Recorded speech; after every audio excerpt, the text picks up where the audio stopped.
Hi and welcome to Easy Spoken English Kanchi. இது part 3 of 100 most commonly used adverb clause and noun clause sentences. Already நான் part 1 and part 2 upload பண்ணியிருக்கேன். நீங்கள் இன்னும் பார்க்கலனா மேலே link கொடுத்துருக்கேன், கண்டிப்பாக check பண்ணி பாருங்கள். ஸோ இந்த வீடியோஸில் நான் ஈச் பார்ட்டில் 20 எக்ஸாம்பிள்ஸ் நான் எக்ஸ்பிளைன் பண்ணியிருக்கேன் அண்ட் 5 கொஷின்ஸ் வீடியோட எண்டில் உங்களுக்கு ப்ராக்டிஸ் பண்ணுறதுக்காக இருக்கும். ஆல்ரைட், ஏற்கனவே நான் டீட்டெயில்டாக adverb clause and noun clause பற்றி லெசன்ஸ் போட்டிருக்கேன். அதோட பிளேலிஸ்ட் லிங்க்கு நான் டிஸ்கிரிப்ஷனில் கொடுத்துருக்கேன், கண்டிப்பாக செக் பண்ணி பாருங்கள். Now let's get started with today's lesson. இன்றைக்கான ஃபர்ஸ்ட் சென்டென்ஸ், இதில் உனக்கு விருப்பம் இல்லைன்னு நீ சொல்கிறியா ஆர் யூ சேயிங் இதில் உனக்கு விருப்பம் இல்லைன்னு, that you are not interested in this. Are you saying that you are not interested in this. Are you saying நீ சொல்கிறியா, அது மெயின் clause. உனக்கு விருப்பம் இல்லைன்னு, that you are not interested in this is the noun clause. The next one, எனக்கு வெளியே சாப்பிட பிடிக்காதுன்னு ஒரு முறையும் நான் உன்கிட்ட சொல்லணுமா? Do I have to tell you every time that I don't like to eat out? Do I have to tell you every time? நான் ஒரு முறையும் உன்கிட்ட சொல்லணுமா? அது main clause. That I don't like to eat out, எனக்கு வெளியே சாப்பிட பிடிக்காதுன்னு, அது நவுன் clause.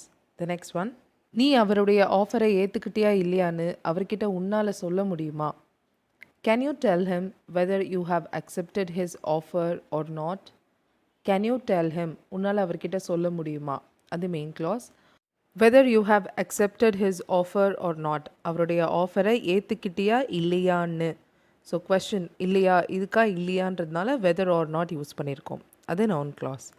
நெக்ஸ்ட் ஒன், இது யார் பண்ணாங்கன்னு உனக்கு எப்படி தெரியும்? இதை யார் செய்தார் என்று உனக்கு எப்படி தெரியும்? How do you know who did this? How do you know, உனக்கு எப்படி தெரியும், அது மெயின் clause. கொஷின் ஃபார்மேட்டில் இருக்குது. இது யார் பண்ணாங்கன்னு, who did this is the noun clause. The next one, நீ கிளம்புறன்னு அவன்கிட்ட எப்போ சொல்ல போகிற?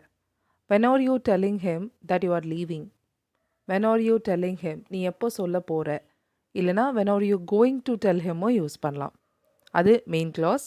that you are leaving, நீ கிளம்புறன்னு correct. that you are leaving is the noun clause. The next one, அவன் வரானா இல்லையான்னு நான் உன்னை கேட்டேனா? Did I ask you whether he is coming or not? Did I ask you, நான் உன்னை கேட்டேனா, அது மெயின் clause. அவன் வரானா இல்லையான்னு, whether he is coming or not, அது noun clause. அடுத்தது, இங்கே எல்லா வாரமும் அவன் வரானான்னு உனக்கு தெரியுமா? Do you know if he comes here every week? உனக்கு தெரியுமா, do you know, இது மெயின் clause. இங்கே எல்லா வாரமும் அவன் வரானா என்று, அவன் வருகிறானா என்று கரெக்டாக. ஸோ வெதர் இல்லைனா இஃப் யூஸ் பண்ணி whether or if he comes here every week. Do you know whether he comes here every week or if he comes here every week? Alright, the next one, இந்த வேலை உனக்கு கிடைக்கும்னு நீ எப்படி இன்னமும் நம்புகிற? How do you still believe that you will get this job? நீ எப்படி இன்னமும் நம்புகிற? How do you still believe, அது மெயின் clause. கொஷின் ஃபார்மில் இருக்குது. ஸோ இந்த வீடியோவில் நான் கொடுத்துருக்க எல்லா நவுன் clause சென்டென்ஸுமே கொஷின் ஃபார்மில் தான் கொடுத்துருக்கேன். அதாவது மெயின் clause வந்து கொஷின் ஃபார்மேட்டில் இருக்குது. அடுத்தது, உனக்கு இந்த வேலை கிடைக்கும்னு, that you will get this job. How do you still believe that you will get this job? That you will get this job is the noun clause. The next one, எந்த school இந்த game ஜெயிச்சாங்கன்னு உனக்கு தெரியுமா? Do you know which school won the game? உனக்கு தெரியுமா, do you know, எந்த school இந்த game ஜெயிச்சாங்கன்னு. Which school won the game? Do you know which school won the game? Do you know is the main clause. Which school won the game is the noun clause. The next one, அவளுக்கு போகணுமா வேணாமான்னு எனக்கு எப்படி தெரியும்? How would I know? அவளுக்கு போகணுமா வேணாமான்னு, whether she wants to go or not. How would I know whether she wants to go or not? இங்கேயே how would யூஸ் பண்ணியிருக்கோம் அப்படின்னா, எனக்கு எப்படி தெரியும், what's the possibility that I might know this, எனக்கு எப்படி இது தெரியும் அப்படின்ற மாதிரி ஒரு டவுட்டில் சொல்கிறதுனால இங்கே will யூஸ் பண்ணாமல் would யூஸ் பண்ணியிருக்கோம். How would I know, அது main clause. whether she wants to go or not, அவளுக்கு போகணுமா வேணாமான்னு. ஓகே, அவளுக்கு விருப்பம் இருக்கா இல்லையான்றதுனால she wants யூஸ் பண்ணியிருக்கோம். whether she wants to go or not, அது noun clause. The next one, இதுக்கு மேலே என்னால் அவள் கூட இருக்க முடியாது, ஏன்னா அவள் காலி பண்ணுறா, அதாவது இங்கேருந்து காலி பண்ணுறா, வேறு இடத்துக்கு போகிறா, அந்த மாதிரி. I can't stay with her anymore because she is moving out. நான் ஏற்கனவே ஒரு வீடியோவில் சொல்லியிருப்பேன், ஒரு இடத்துல இருந்து காலி பண்ணுறதுக்கு இங்கிலீஷில் மூவ் அவுட் அப்படின்ற ஃப்ரேஸை யூஸ் பண்ணலாம். Okay, I can't stay with her anymore. என்னால் இனிமேல் அவள் கூட இருக்க முடியாது. I can't stay with her anymore. இது main clause. Because she is moving out. ஏன்னா அவள் காலி பண்ணுறா, இங்கேருந்து காலி பண்ணுறா.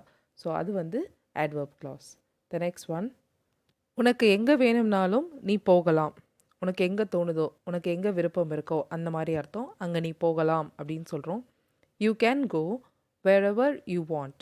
யூ கேன் கோ, நீ போகலாம். இது மெயின் கிளாஸ்.